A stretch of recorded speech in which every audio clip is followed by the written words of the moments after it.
What's up, YouTube? Welcome back to another video. My name is Hotshot Saint, and this is the Marathon. We specialize in vehicle shipping, transport, and logistics. If you guys are interested in having your vehicle shipped, please text 202-642-6134. Also, if you guys are looking for a better dispatcher, please also text 202-642-6134. If you guys are interested in having a mentorship as you guys want to learn more about getting into this industry, please text 202-642-6134. In life, people emulate the end result, not the process. The end result is what they see, and they emulate that. Well, Kobe scored that 61. That day, he was practicing. Practice his whole life. Are you willing to put in that sort of commitment? Are you willing to practice the whole life? Yeah, I'm sure you want to be on a jet and all that, but do you want to put in that work? That's what it takes for something great, that amount of time, that level of commitment.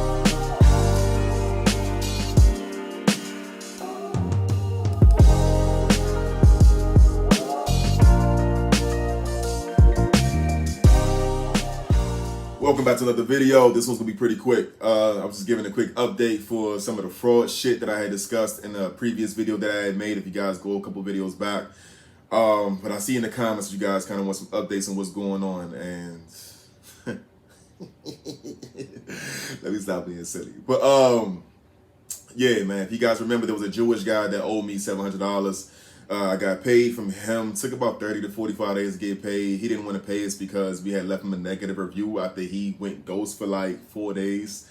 But he says that I shouldn't have given him the negative review because we delivered the cars like on Thursday, Friday, and I guess that in the Jewish community, that's their Sabbath, and over the weekend, so he couldn't be on his phone or computer or whatever to respond to my texts and calls.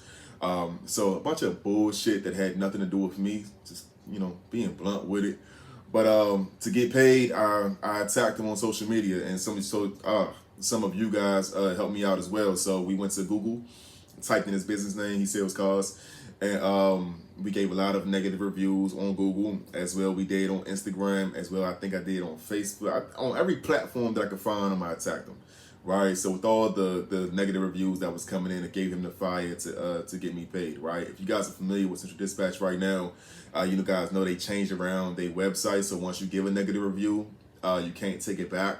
So for that reason, he didn't want to pay because he was like, "Well, I'm not going to pay you, and I'm left with the review." Whatever, you should have paid. The deal was COD, so I should have got paid Friday when I delivered the vehicle. So it ain't got nothing to do with me. But anyways, move on to the next person, man. There was one that I did not tell you guys about. There's a woman. We transported her car from Winston-Salem, North Carolina to Maryland, to Beltsville, Maryland. From Winston-Salem, North Carolina to Beltsville, Maryland. I charged her $750 for that. And she also did not pay. So I went back and repoed that vehicle. I don't know if that was, legal. But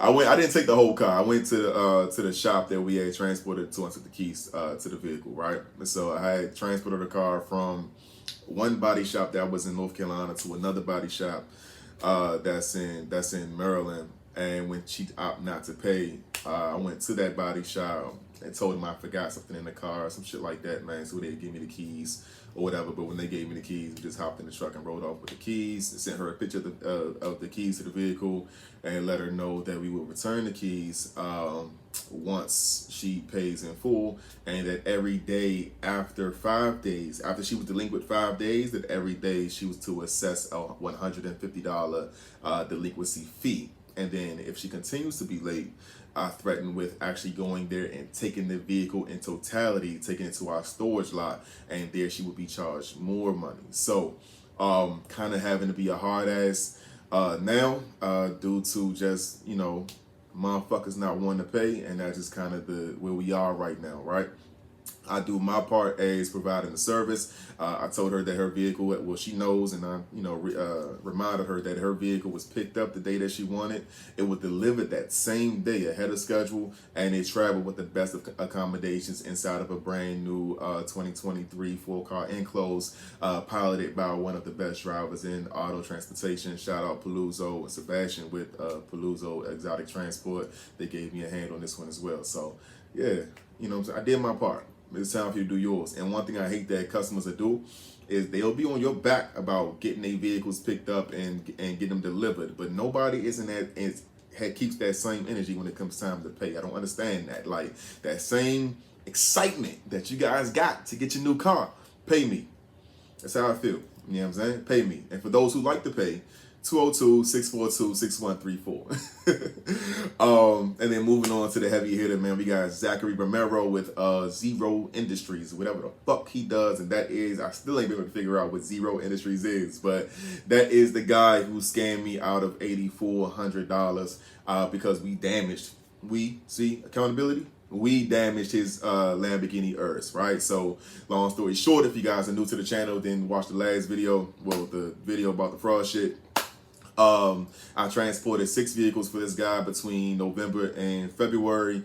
All were delivered on time, picked up on time, delivered on time, all travel, also with the best of accommodations. He was very pleased with the services that we offered him for those 3 months until the last one. We delivered the Lamborghini Urus in February, and unfortunately, the driver damaged the bumper of that vehicle or whatever. Light damage, but it's a Lamborghini, so it still matters, right? I'm not trying to dodge that. I'm not the best because it always goes right. I'm the best because when things go left, I handle it better. So I'm not here to make it seem like we don't make mistakes, but we definitely don't make excuses when we do, right? So I've been in this industry for about 5 years now. We haven't damaged a vehicle in probably the last 3. So this is the first one, but it's cool. The insurance company stepped in, took care of the Lamborghini, covered all the damages, got it fixed, very prompt. I offered to pay for the damages up front until insurance were to step in, because sometimes that process, from what I hear, can be lengthy. Fortunately enough, our insurance company stepped in pretty promptly to cover the damages and whatnot. So thankful for that. You would think that the customer would be happy after that. However, his story is that he estimated that because he was trying to sell the vehicle, and he's saying that because the vehicle had to go into the body shop for repairs, that he potentially lost a sale on it, and he thinks he's forecasting, he thinks, not for sure, he thought that he would lose $20,000 on the sale of the vehicle, not because of the vehicle's depreciated value due to it being involved in an accident, I guess, or whatever, you know what I'm saying? But he just thought that he just missed out on the customer that he really wanted.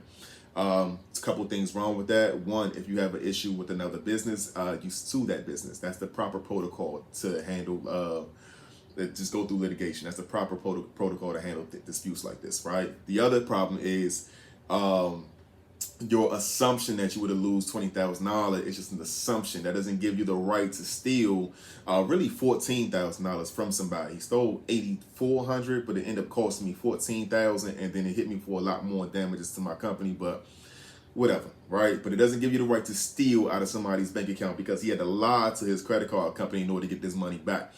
Also, the insurance company cut a check for the diminished value. So whenever your vehicle's involved in something, you also get a check for however that the value of that vehicle is changed due to what happened, right? So if you have a car that's worth $25,000, and because now it has a blemish on its Carfax report, and that blemish cost now, it's going to cost you $5,000 in value, the insurance company makes up for that. I forgot what they called that specifically, but that was something that he got cashed out on, or what the person that he sold it to got cashed out on, because that's the other issue with this is it got damaged on delivery to Lamborghini of Las Vegas, where he sold the vehicle to. So it doesn't make any sense that you have this fake forecast of you losing money on a sale, but the Lamborghini of Las Vegas still kept the Urus. Like, I just talked to them the other day, like, because we have our own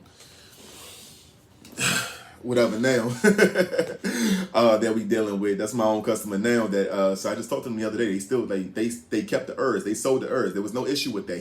They bought the Urus from Zach, so he didn't actually lose any money. So his reasons for stealing from me just is asinine, right? But as an update to that, he lied to American Express. That's who he paid. He paid users American Express. He paid us through Quickbooks. That's who we used to use as our processor. Once he lied to American Express and said that he had canceled all of the shipments, right? He didn't just lie for the Lamborghini. He lied for the Bronco that we shipped, the Hellcats that we shipped, the Lamborghinis, not plural, that we shipped for him. All of the vehicles, all the 6 vehicles, he lied and said that he canceled all 6 shipments. and they did a chargeback and took the $8,000+ out of my account, refunded him his money, and he didn't actually cancel none of these shipments, right? After the money was debited from my account and given back to him, they allowed me the opportunity to dispute the chargeback, which I did, of course, and I sent in documentation showing text messages, transcripts where he admits to lying. He admits why he lied, to lying. He admitted all of that in text messages. So American Express got to see that, so did QuickBooks. As well as I sent in BOLs, contracts in trucking. If you guys aren't familiar, they're called bill of ladings. They are timestamped. They're dated. They have geo trackers on geolocations that show like where exactly it was signed for at and all that kind of shit. Inspection reports. I have inspections showing him with the vehicle, signatures that show either him at pickup or delivery, shipping or taking reception of the vehicle. Like everything I could possibly have, I got, right? I got pictures of him standing next to the Lamborghini, the Hellcat, the Bronco, all this other type shit, right? Like sending the cars off or taking delivery of the vehicles, like everything to show that he did not indeed cancel these services, as well all the text messages where has been happy with our service that we provided over November, December, January, and February, right? With the exception of the Lamborghini, he was very happy of all the other vehicles that we picked up and delivered for him, right? So I have all those transcripts as well. Everything that they could possibly ask me for to prove my case, I sent in, and unfortunately, QuickBooks sent me a email on behalf of American Express saying that they were deciding that I lost the dispute and to allow him to win and keep the money or whatever, right? So that's where we're at right now. This is the fuck shit when it comes to QuickBooks though, because QuickBooks is your turn to get on to come talk to me, man. QuickBooks, if you guys are not familiar, when there's a chargeback on your account, QuickBooks will debit the money from your account without notice, right? They say they put it in limbo, but really they just refund it to the customer, right? You're not allowed to dispute it until afterwards. And then here's the thing. They leave it up to the bank, to your customer's bank to decide if you get your money back or not. That doesn't make any sense to me, because essentially what you're saying is that it's up to the thief to make the decision if they're going to give me back my money, right? So QuickBooks is completely powerless when it comes to a chargeback. They send you a bunch of notices and they have in their terms and conditions and they tell you how they fight for you and how they're the good mediator, this, then, the third. They have no power because they have a partnership with American Express. When I tried to contact American Express, go around QuickBooks to contact American Express directly to see what was going on, American Express told me that they cannot talk to me directly, that I have to go through QuickBooks due to a partnership that they and QuickBooks have with one another, right? That's crazy. Then when you call QuickBooks, nobody there is resourceful. Nobody has information. Nobody has an explanation. Nobody is helpful, right? Nobody calls you back when they say they're going to escalate. When they're going to escalate your issues, nobody helps with nothing, right?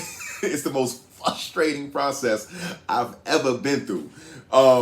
But any case, so I did the same thing with QuickBooks that I did with the gentleman that owed me, the Jewish guy. I attacked them on social media. I went to Twitter and I got QuickBooks' attention. They started emailing and calling me. Their office of the president started reaching out. To no avail though, no avail. They gave me nothing. They told me a bunch of nothing. They said, after reviewing documents. Well, I want to know, what document did you review that brought you to this decision? What did you guys need to see that would have proven my case? Like, give me, if you guys really want to help me, right?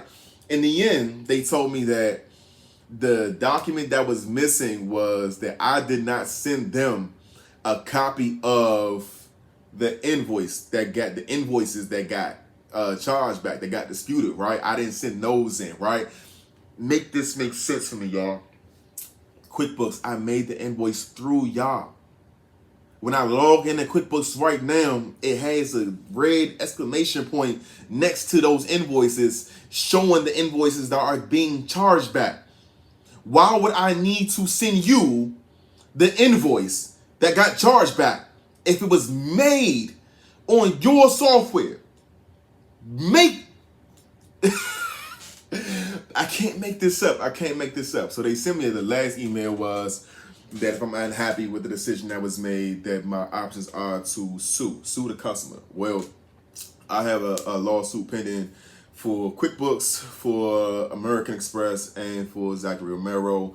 Fuck all three of you. That's how I honestly feel right now. The lawsuit is for much more than the $8,400 or the $14,000 that was stolen from me. And the month of February, guys, listen, I give you guys my real woes. We really transparent over here. If you guys want a real mentor to tell you guys with like auto transport, it's really like 202-642-6134. Everybody else online is going to tell you how much money you can make, how great it is, this, that, and the third. I don't need to sell you on that. You guys can see it. Go over there if you want a motivational speaker. If you want to know the real, what it's like staying in business, 202-642-6134. Text me, don't call me. But anyways, they said that my option now to sue, man. So I'm suing all three. Fuck all three.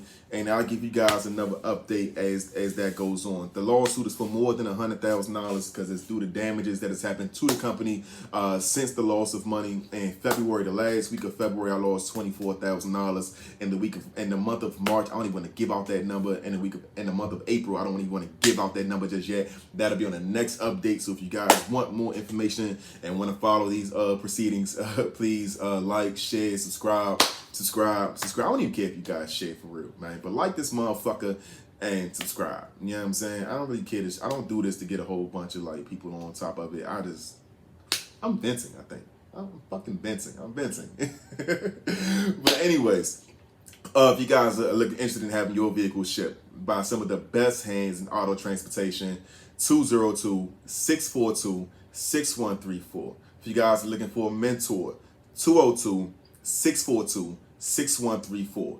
If you guys are interested in having a better dispatcher, not very much, that sounded weird. I highly recommend you guys getting with a dispatcher if you guys are new to the industry or if you guys are vets in the industry, because the load board moves so much that you can't have your eyes on it 24/7 while driving, right? While running your company, right? Cool. I have the answers for all of that. My dispatching company does more than dispatching. We do full back office support, so keeping you in compliance, keeping your equipment well maintained, keeping the bookkeeping of your business as well. Everything with back office, my team handles, yo, and including dispatching as well for all the companies that we dispatch for. We also offer factoring as well. So 202-642-6134. Forgive me, this video was a little sloppier than my others, but I want to start putting up more content, so it's gonna be less theatrics and just more the real, man. If you guys want the real in auto transportation, 202-642-6134. Like, share, subscribe, follow. Go follow us on Instagram at marathon.showroom, and I will catch you guys on the next one.